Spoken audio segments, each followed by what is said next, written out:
Here's J Films. Thank you guys. Thank you. Welcome back to Villain Review episode 104. And today we are taking a look at Jack Torrance from the 1980 film The Shining. I know what you're thinking. Are you really going to do two Jack Nicholson villains only like a month apart? Yes. Yes, I am. He's Jack Nicholson. We don't question these things. The movie is great, but is Jack a good villain? Let's figure this out. Distracting me, and it will then take me time to get back to where I was.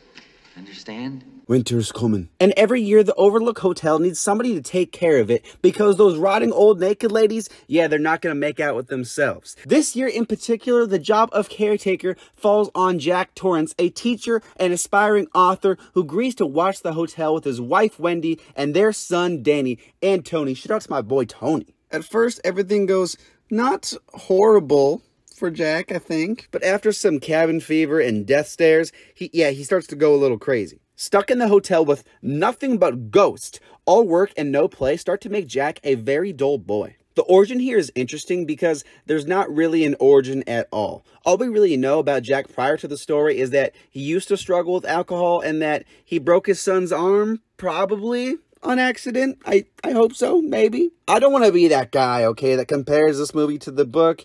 But yeah, I'm going to be that guy. In the novel, Jack is sort of normal in the beginning, and then when he goes crazy in the hotel, it's like, that's why he goes crazy, because these ghosts are tripping. But in the film, he kind of sucks from the get-go, if I'm being honest. Even before he starts pounding down brewskis with Lloyd, it's hard to imagine that Jack really loves his family at the start of the movie. The change isn't bad in my opinion, just kind of different. The Jack we see in the film is already close to his tipping point, and the hotel just pushes him over the edge. It makes him less sympathetic, but also a little scarier. So while there isn't a motive or origin to explain his actions, we don't really need that. All we see is that Jack is very frustrated with life, and the hotel just brings out the darkest side of him, and to me, that's plenty good. I said, I'm not gonna hurt you. I'm just gonna bash your brains in.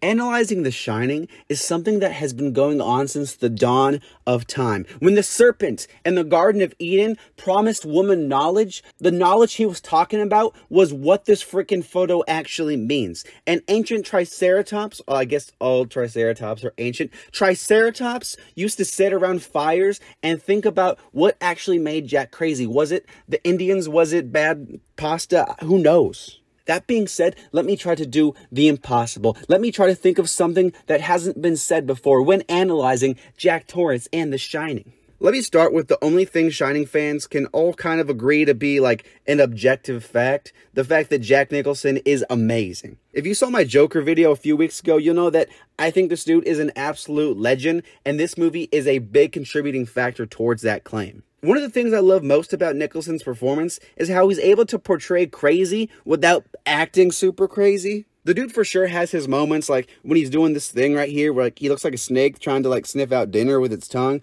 But he also has a lot of moments where he still feels very controlled. When he's talking about little pigs and all that jazz, he's not yelling, but you still buy that this dude is freaking insane. Everything about this performance is phenomenal, and I think Nicholson is great in this role. As I said earlier, Jack as a character never really seems to be a calm and reasonable person, so when he starts running around, throwing axes around like Chris Hemsworth, yeah, I'm not really that surprised. Another thing I like, though, is that there does seem to be a sense of humanity, like deep down. I'm talking deep like the boys. I'm talking deep like in the butt of the dune worms deep. That's how deep it is. When he's telling Lloyd about how he feels bad about hurting Danny, I can kind of hear the humanity. He might be a little wrong and unforgiving towards Wendy regarding the issue, but I feel like to some extent, at one point, he did kind of care about his family. I think Jack just finds himself stuck in life and really frustrated with where he's at, and that's something we can all kind of relate to. Where the common person would deal with these issues by talking to loved ones or, I don't know, going to therapy, Jack just bottles it all inside and then locks himself in a hotel with ghosts, which is probably not the best idea. Yeah, so that's how I've been feeling, Doc. Do you think there's some medicine or something like that that could help my mental health? All right, here's what I'm going to do. I'm going to recommend that you take your family, okay, to an empty hotel. Yeah, just lock yourselves right in there. I don't think that would. You're gonna find an old naked lady, like if at all possible, who may or may not enjoy just laughing hysterically. Yeah, you're gonna want to make out with her like at least twice a day. a naked old lady? Yeah, but that's not it. I don't know, kill your son or something like that. Well, whatever works, I don't know. Okay, interesting.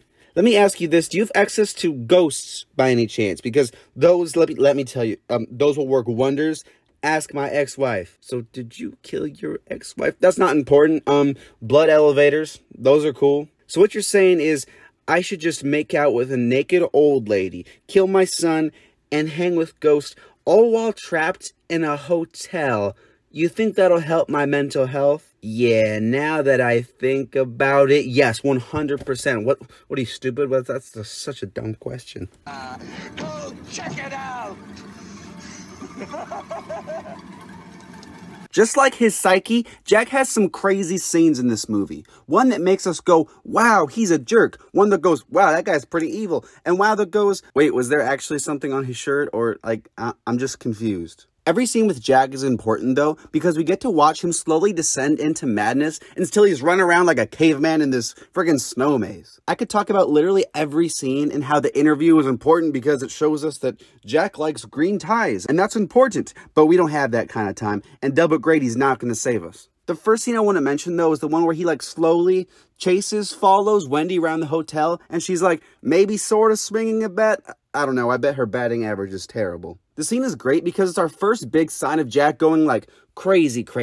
Yeah, he yelled at her, but maybe that's just because he's a jerk. But when he says he's gonna bash her brains in, yeah, jerks don't really say that. And then obviously we have the ending scene, and it's iconic for a lot of reasons. The first of which being that it's just creepy as heck. Jack is completely unhinged here, and you better bust out the red pen, because it's correcting time. Honestly, there's not a whole lot I can say that hasn't been said before, so I'll just kind of leave it at that. It's a phenomenal scene, and yeah, everything is pretty much perfect, and the whole movie's pretty much close to perfect, if I'm being honest. Jack's intimidating, he's creepy, he's got all the good juicy horror villain stuff, and the performance is great. Everything I've said, I'm not the first to say it, and I doubt I'll be the last. He's that good of a villain.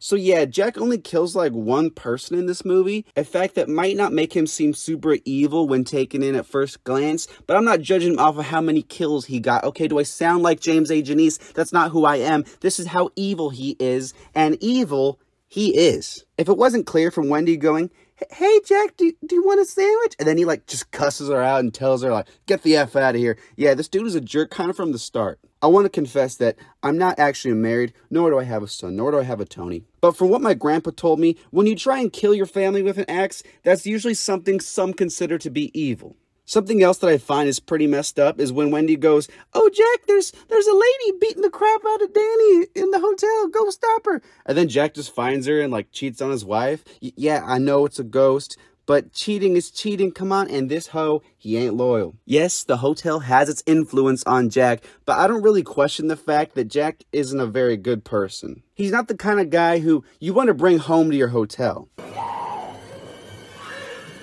Here's Johnny! Jack Torrance doesn't need an origin because he's not that kind of character. Instead, we see a man frustrated with life, and a bunch of ghosts just take advantage of him, making him lose his dang mind. Jack Nicholson plays the role phenomenally, I can't understate that, and the character himself is all kinds of interesting. He's got some great scenes and plenty of evil, and it makes sense why he's one of the most iconic horror characters of all time, with one of the most iconic scenes in film history. I'm going to give Jack Torrance a 9.5. Screw it, 9.5.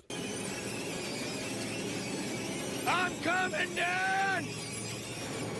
Did I get the score wrong? Do you disagree? Let me know what you think of Jack in the comments, as well as who I should review next. I got a special Halloween video coming out Friday, so subscribe so you don't miss it. I release a new villain review every single Monday, so make sure you watch those. Make sure you subscribe for those too, because they're pretty good. Thanks again for watching, and I'll see you next time.